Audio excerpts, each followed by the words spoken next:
Well, folks, the ORAT Year 3 celebration is less than 2 weeks away.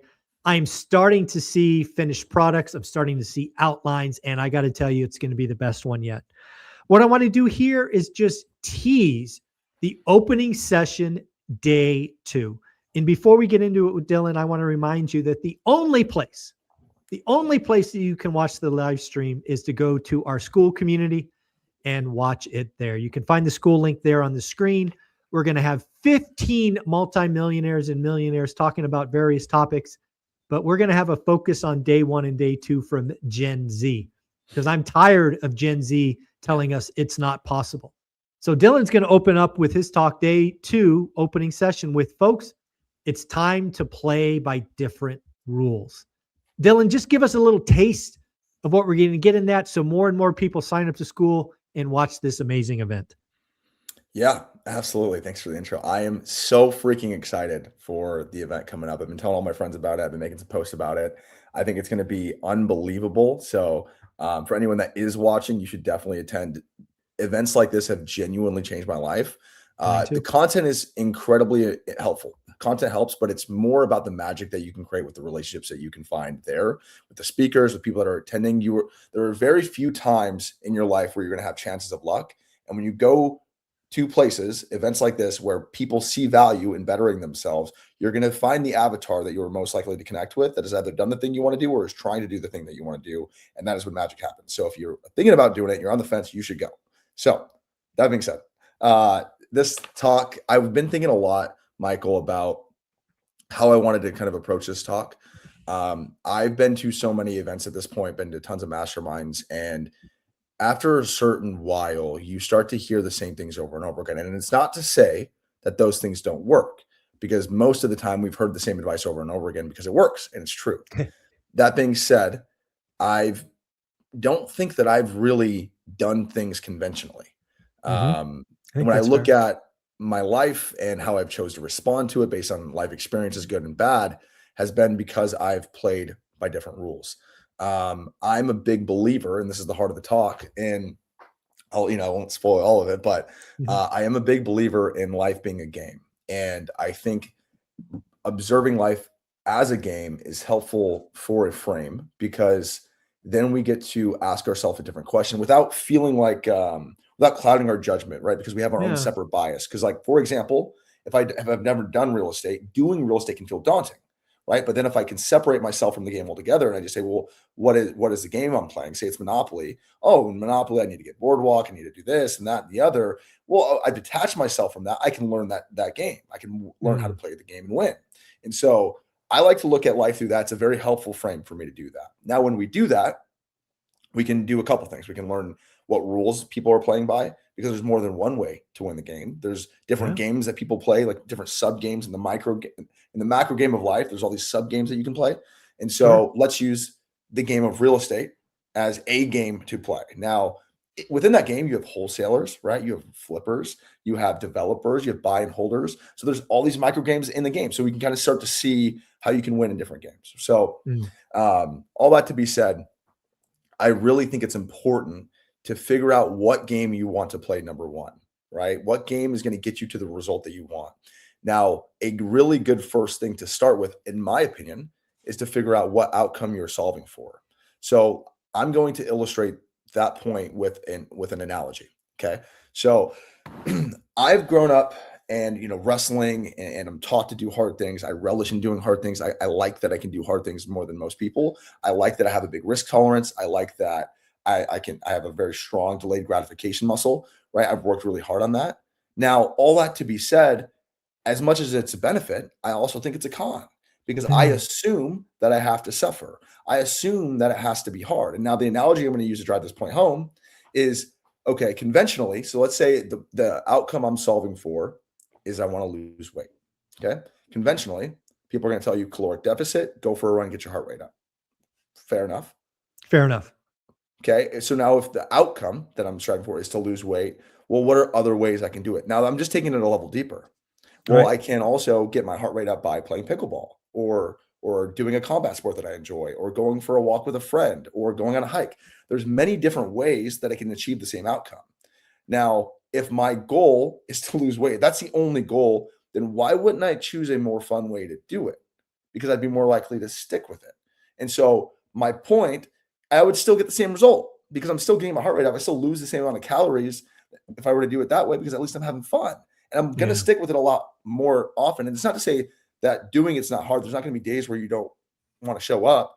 Business is going to be hard. But my point is that we can observe the game as it is. It's a game. We observe the game that we want to play. We realize the rules that we want to play by, and we find the people that are playing by the rules that we want to play with. And then what we can do is we can start to observe their cheat codes, and their cheat codes is how they think. The only reason I've been able to be successful in this space is because I've flipped the game upside down. It's how I've built relationships with amazing people at a very young age when I had nothing else to offer. And the thing is we have all of these resources among us, but we're just solving for the wrong thing. Another example of this, when I first started, I had no money and I wanted to jump into doing social media stuff, but I had no money to barter with. Now, if I stopped at that one level and I say, oh, I need money, that's the only way to solve this problem, then I would have never gotten social media advice. But funny enough, the guy that I'd been talking to, because I was asking good questions, his daughter was in wrestling. Well, he knew social media. I know how to wrestle. And so I had actually been coaching people. So I said, hey, crazy ask here, but if your daughter's in wrestling, I'm like, does she want to get better? And he's like, yeah, she wants to get better. I was like, oh, well, I know wrestling. I wrestled for, so many years.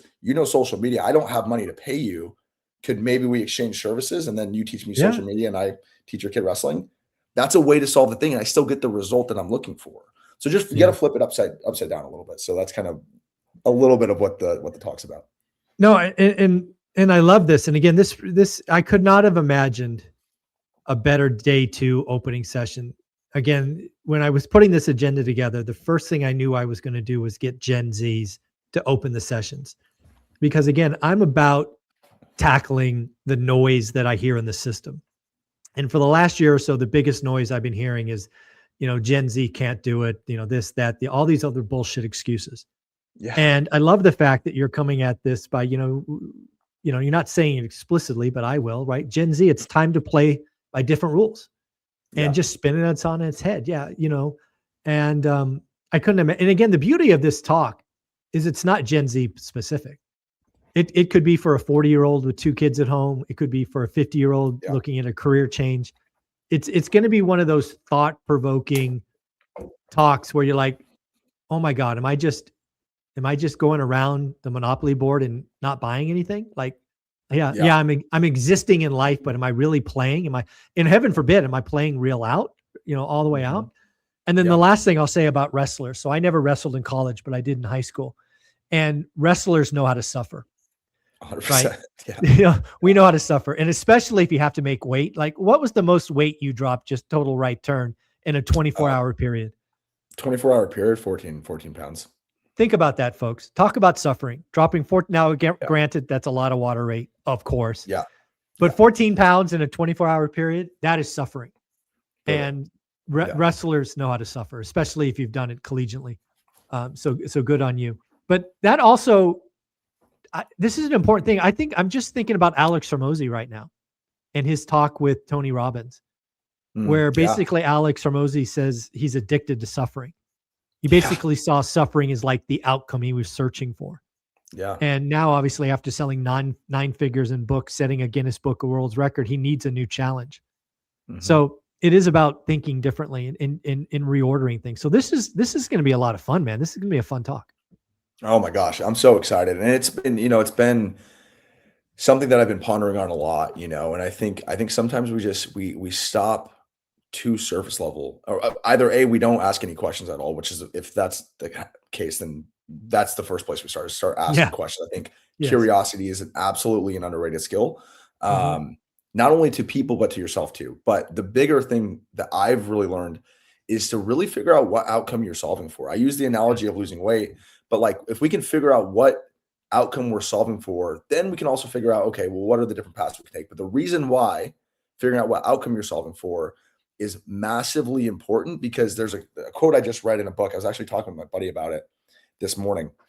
He's got a lot of cool stuff with running and stuff that I know he's in the precipice of something really big.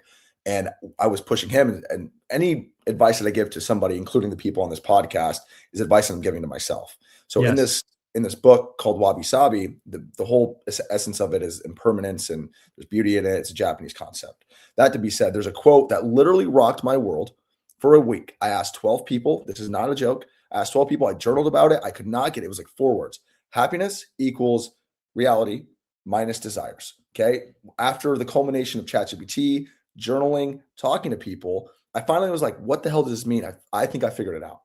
If we cannot learn how to be happy right now with what we have, we're creating our own suffering, because the Yeah. more that we desire and the more that we keep chasing, we're expecting that outcome to solve what we're doing, that the happiness to fulfill. I can promise you guys, and I'm not saying that I'm an expert at this, but it at least has been true for me. Maybe it's true for you too if you're listening to this.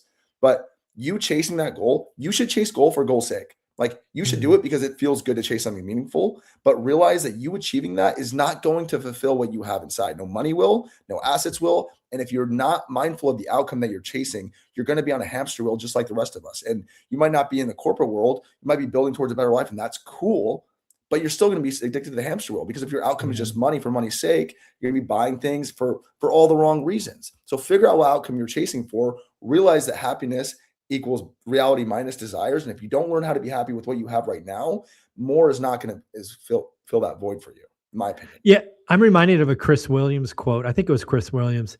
He basically, at one point, I think he was talking to Alex Hormozi, interestingly enough, he basically says, you've already achieved things that you said would make you happy. And that really hit me, because everybody keeps just like moving the goalpost, right? Yeah. Back to your quote.